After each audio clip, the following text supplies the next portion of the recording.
Pasamos ahora a otros temas y hablamos de la victoria de Jair Bolsonaro en Brasil. Nos acompaña para entender las repercusiones de esta elección en segunda vuelta Saúl Paniagua, que es abogado internacionalista. Muy buenos días, bienvenido a la revista. ¿Qué lectura hace de esta victoria? ¿Vuelve la ultraderecha al Brasil? Yo considero que es una lógica que se da en este proceso de conversión de todo el continente. Era previsible la victoria de Jair Bolsonaro, porque en realidad la diferencia está en que sube 9 puntos y en este caso Fernando Haddad sube apenas 6. Entonces, en esa proporción es que se dio. Lo interesante es que otro dato que se da en este tema, que los tres pilares de este proceso en Brasil se da sin duda encabezando el tema de la corrupción, el tema de la economía. Existe alrededor del 14% de desempleo en el Brasil y sin duda la inseguridad. Esos son los tres elementos básicos que sirvieron en todo caso para una victoria.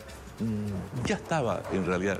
Ahora, su discurso social especialmente es muy duro. ¿Cómo se entiende que alguien con un país tan diverso en cuanto a votantes gane con un discurso tan duro? Yo considero que un proceso es el momento en que se está en el hecho de convencer a una ciudadanía y el otro en el ejercicio del poder. ¿No va a ser tan duro, usted cree, cuando ya ejerza? Yo considero que no. ¿Por qué?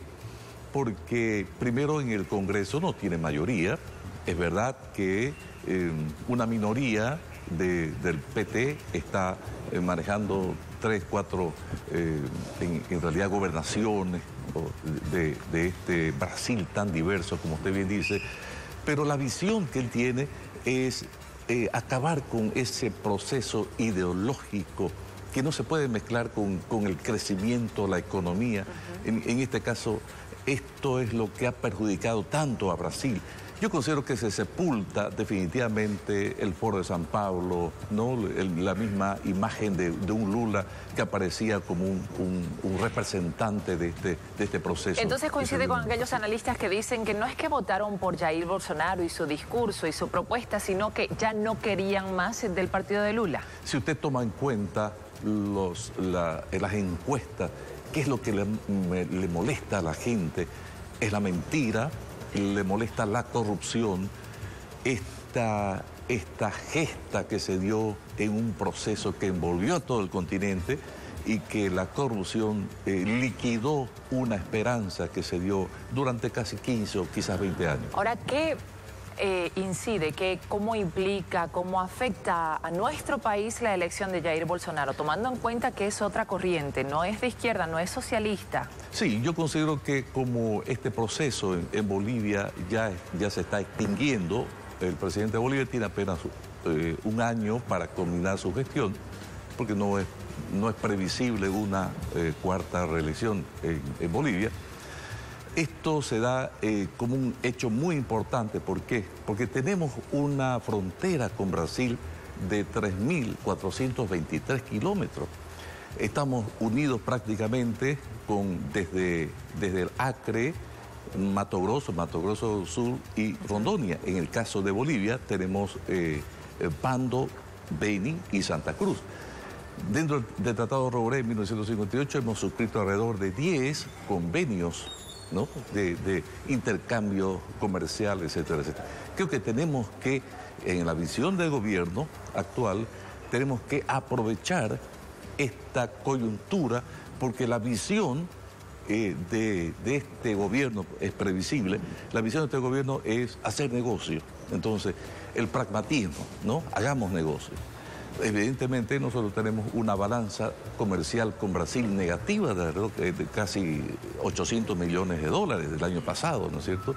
Si hablamos de la suma entre el Mercosur, sumando lógicamente Argentina y Brasil, a quienes le vendemos gas, y el CAN, Comunidad Andina de Naciones, tenemos alrededor de 780 millones de dólares de balanza comercial negativa. Entonces, tenemos que aprovechar la oportunidad.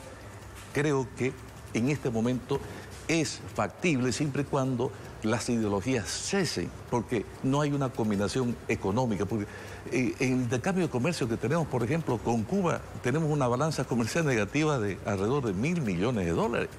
Con Venezuela, $5 millones. Entonces, con Europa también tenemos una balanza de comercio negativa, es decir, más es lo que importamos que lo que exportamos. Entonces, hagamos negocio, aprovechemos este pragmatismo de Jair Bolsonaro, desechemos toda esta ideologización que no tiene una lógica con la economía y aprovechemos, por ejemplo, tenemos 4 puertos, ¿no? Espacios de comercio en esta, desde Corumbá, etcétera, Portobelo, etcétera. Entonces, tenemos que aprovechar esta coyuntura, tenemos que cambiar la visión. En este corto periodo que le queda a esta gestión de gobierno, creo que es importante este cambio de mentalidad. Es una realidad.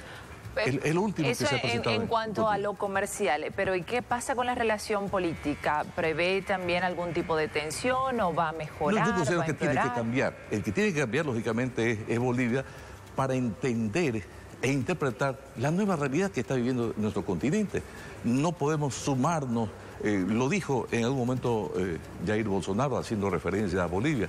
Le pedimos que Bolivia ya no se acerque a Venezuela, ¿no? Es un mensaje directo, lo dijo el actual presidente de Brasil, que a partir del 1 de enero estará, en este caso, asumiendo funciones. Entonces, creo que el cambio tiene que darse desde Bolivia más que desde Brasil. Entonces, aprovechar este espacio de tiempo, esta coyuntura, para hacer que nuestro país haga negocios, no haga negocios con nuestro país, ¿no es cierto? Entonces, el tema de las ideologías tienen que cesar. Se ha visto evidentemente un gran cambio, un fracaso, por supuesto que sí, ¿no es cierto? Entonces lo vemos los líderes que ya no están, ¿no? Desde los Kirchner, Lula, ¿no es cierto? Los Chávez y todo aquello, y el mismo Correa inclusive. Entonces ya cambió. Entonces Bolivia tiene que aprovechar, insertarse en este proceso e ingresar con un proyecto de desarrollo que le permita a Bolivia crecer, ¿no es cierto? Y no asumir las cargas negativas de un proceso de comercio que no le es favorable hasta este momento. ¿Y se van a reforzar tal vez las fronteras? ¿Es algo que se tiene previsto en cuanto a la militarización y demás? De acuerdo a los datos, sí, que se tiene. Jair Bolsonaro ha estado 5 años, por ejemplo, aquí en Corumbá, ¿no? En Mato Grosso do Sul. Entonces, en su época, cuando él fungía como militar, es decir, destinado a diferentes partes. Entonces, él conoce perfectamente que una de las rutas comerciales, una ruta, digo, de la cocaína, está en el norte, ¿no? En Volpebra, ¿no es cierto? En la zona norte que viene de Perú y Bolivia, lógicamente, y entre las 50 ciudades más violentas de Brasil, del mundo, 17 son de Brasil. Y una de las consecuencias funestas de todo esto es que todo este flujo, ¿no? de cocaína y de productos que se fluyen hacia Brasil. Y por eso el tráfico de armas, etc. Yo considero que se va a tomar medidas radicales y Bolivia tiene que cooperar en ese sentido. ¿Cómo está quedando el escenario político en las regiones, en Sudamérica? ¿Qué países están migrando a la derecha? ¿Qué países quedan en la izquierda? Yo considero que ya no quedan países en la izquierda porque ya no es un mensaje de esperanza, ¿no es cierto? Ya la esperanza se diluyó con si usted quiere, maremoto de corrupción que liquidó una esperanza que fluyó durante más de 15 años, ¿no es cierto?